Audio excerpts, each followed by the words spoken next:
Ouranos, the primordial deity of the sky, is actually not considered a god, but being the sky itself. So he does not rule the sky the way Zeus ruled over Mount Olympus, but rather he is the sky itself. Just the way that Gaia is not the goddess of the earth, but she is the earth itself. He represents possibility, limitless vision, and our ability to think of what could be. Just like the phrase, the sky is the limit, this is what Ouranos represents. It's our limitless potential that we do have. So it's really about coming up with those incredible visions that we are called crazy for until they are reality. Just like the invention of airplanes, where everybody was like, this is totally nuts, it's not going to happen because we are not birds. And eventually it became reality and everybody takes it as a granted or as a given now. Elon Musk is probably someone that I would personally associate with a strong Ouranos energy. His way to think, not outside the box, but actually beyond the box, really stands for that Ouranos energy, which also highlights that there's no moral to it. So it's not about what is wrong or good for the world or what is beneficial for the collective. So it's really about coming up with those visionary ideas that seem impossible. Hello and welcome back. If you're new to the channel, my name is Chada. In this series, we're diving into the archetype of Greek mythology as a tool for self-discovery. So if you haven't watched the introduction video yet, I'm gonna link it up above and down below so you can have a look at it. It will give you a better understanding on what this series is about. Also, I'm going to put the link of the playlist of the God series in the description box down as well, so you can watch the other gods too if you want. Ouranos, the primordial god of the sky, was the father of the Titans with his wife Gaia. According to the myth, Ouranos feared his offsprings and imprisoned them into the depths of the earth in order to prevent them to overthrow him. This repression really angered Gaia, so she conspired with one of her children, Cronos, in order to overthrow Ouranos. Cronos ended up castrating Ouranos with a sickle, separating the sky from the earth and basically ending his reign. Ouranos really represents that lofty, untouchable aspect of the psyche. Those ideals and dreams and aspiration that feels out of the realm of the possible. There's almost this feeling of it's unattainable. Also really interesting interpretation for the fact that he was castrated and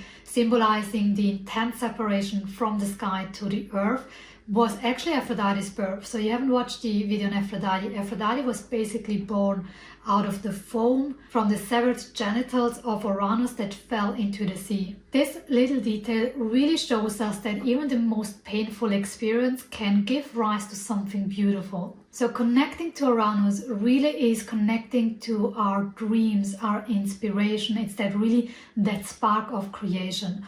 Unlike Zeus, who is about leadership and turning an idea into the reality, Ouranos is much more about what happens before it becomes reality. It's that spark of inspiration. So a balanced Ouranos is a lot about looking beyond our limitations of what we believe is possible. It's about coming up with new ideas. And it's not so much about creative ideas as much more new possibilities.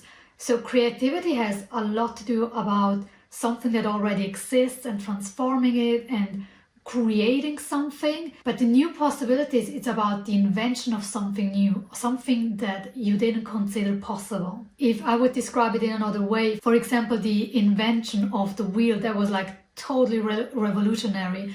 And a bicycle, for example, that was like a creative expression of the wheel, or later on the electrical bike. These are like creative expressions, but the energy already existed.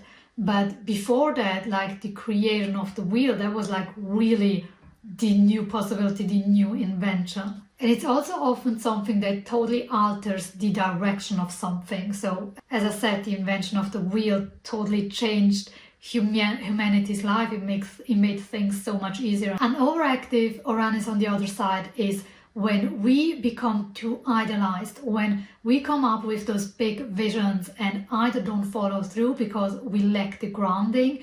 For example, Gaia, we're lacking that foundational energy to execute on those visions.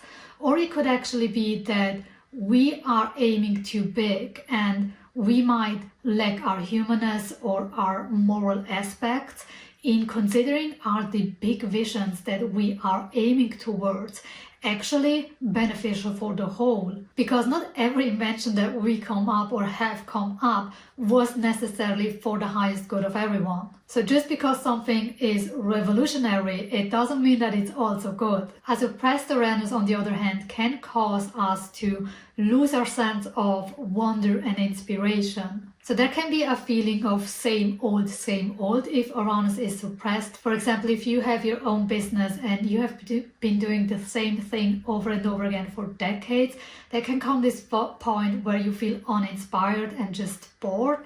So there's a lot of way on how you can conquer this. You can use Hermes in order to get playful again, but you can also use Uranus in terms of how can you revolutionize your business, not only in how can it be more profitable, but also in how can you make it more enjoyable and inspiring for yourself again. So this actually shows on how you can use Uranus in a big way, but also in a small way. You can think of him revolutionizing the whole world, but you can also think of him revolutionizing your own world. So how can you counteract him if he's overactive? I want you to think of Gaia on how he got separated to Gaia by Cronus castrating him. So the moment that Cronus castrated him, this separation happened of the sky and the earth.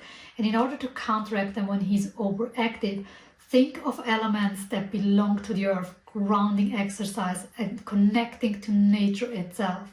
Walking barefoot, nurture your body, reflect on the essentials of life. So the combination of Gaia and Uranus really reminds us that every lofty dream also needs a proper foundation. So if you have all these great ideas and don't execute, it's about finding the foundation, being able to reconnect yourself in your own body, that as a consequence would also help you to start executing and not just being up in the sky. Another way on how you can show up in an overactive way, as mentioned, is that we suppress different parts of ourselves. Like the way he suppressed his children and buried them into the depths of the earth, we can start to bury parts of ourselves where we only think about the big and the wide things, but not about us as humans and the very mundane things of life. With this, it's really about nurturing our human experience, enjoying things for the sake of enjoying them. So really reconnect to those earthly experiences. If he is suppressed, on the other hand, it's about understanding what lights you up. Not necessarily in terms of passion, but much more in terms of inspiration. When was the last time that you looked at something and you were totally inspired and in awe by it? For example, if you look at a flower, if you really appreciate the beauty of the flower and you enjoy it, this would be an energy of Aphrodite, really appreciating those beauty. With Uranus, it would be like you would be looking at that flower and be like blown away by the way that it even exists. Like, it has to have this little seed, it has to be on the ground, it has to have the right amount of water, the right amount of nurturement, and the right amount of sunlight, and all those like little things that have to happen in order for that flower to grow. So it's more about the awe of the creation itself, like, holy crap, how is that even possible? I actually have this a lot when I look at technology. I'm like, holy crap, how does that even work? Or even at a plane where you're like, yes, you might understand it logically how it works, but at the same time it's like, it's still hard to grasp on how it really is possible. So really learn to tap into that energy and look at things from a perspective or a sense of wonder. Another great way to strengthen the Uranus energy inside of you is go wild on your dreams. Don't dream in terms of what is possible, but in terms of what inspires you. What could your business or your relationship or your health look like that seems impossible right now? You can do this in the small, just with yourself, but also in a big scale, thinking about the world of what the world could be, like the limitless potential. Another thing that I would like to add in regard of his archetype is his archetypal energy is not good or bad, it's just about potential. Unlike Athena, who was a lot about justice, and even Zeus, who technically was about the execution of justice, it doesn't have an immoral aspect when it comes to Uranus. He's about potential. And I think history has shown us multiple times on which extreme direction this potential can go. It can be very destructive and it can be very nurturing and helpful. So this is something that I think it's really important to keep aware of when we start to think big. Otherwise, this is it for the video. Thank you so much for watching. Really appreciate it. Let me know in the comments down below what you think of it. Otherwise, I see you in the next one.